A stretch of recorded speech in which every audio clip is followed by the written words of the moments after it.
Hi, I'm Dave. Let me tell you a story.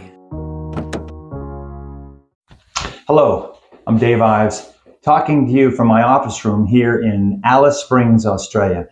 And I want to talk to you today about legal immigration to the United States of America. Now, we hear a lot about illegal immigration, but hardly anything about legal immigration.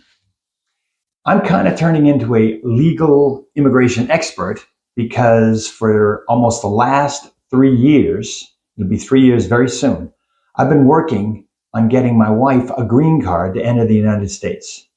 If my wife cannot get a green card to enter the USA, the system's broken. Let me explain to you what I'm talking about. My wife is a former green card holder. She's a former USA permanent resident. She is a current and has been paying US taxes since 1990 when we got married in Woomera, Australia. And then we moved to the United States and lived in Ohio, where she had our 2 children in Ohio, near Dayton, Ohio. Francesca was born at Wright-Patterson Air Force Base Hospital, and MC was born in downtown Dayton. And then I decided to take a job in 1995 to come over to Australia here to work for a US company at a US / Australian military / government facility.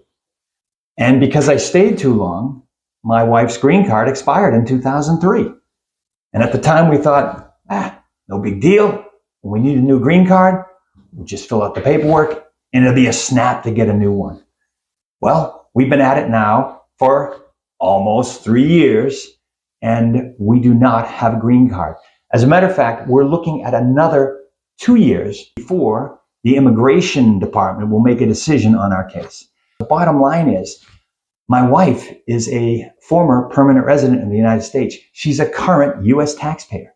We sold a property over in Brisbane last year, and we ended up paying the IRS an extra $20,000 on top of the tax burden, the full tax burden we paid here in Australia.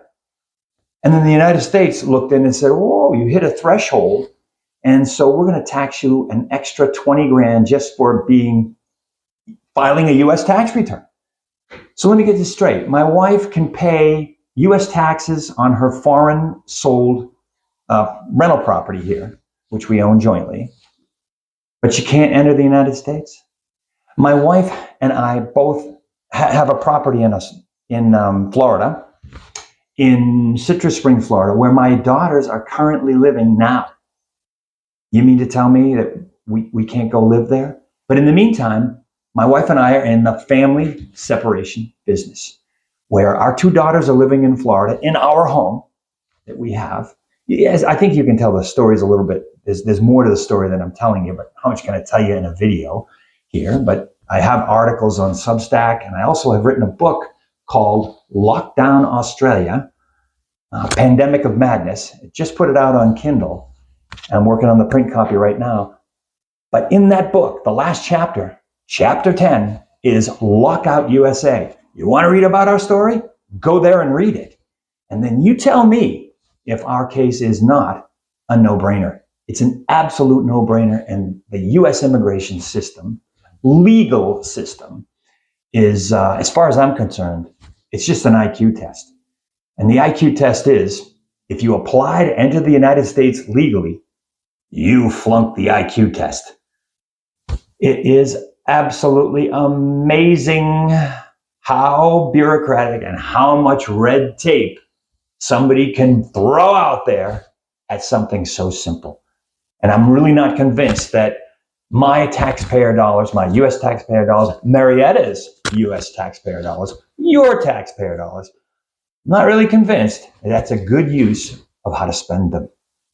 Anyway, that's my short synopsis of what's going on. If you want to read more, or you want to find out more about legal immigration and how it, my plea is, let's go ahead and make legal immigration legal again, shall we?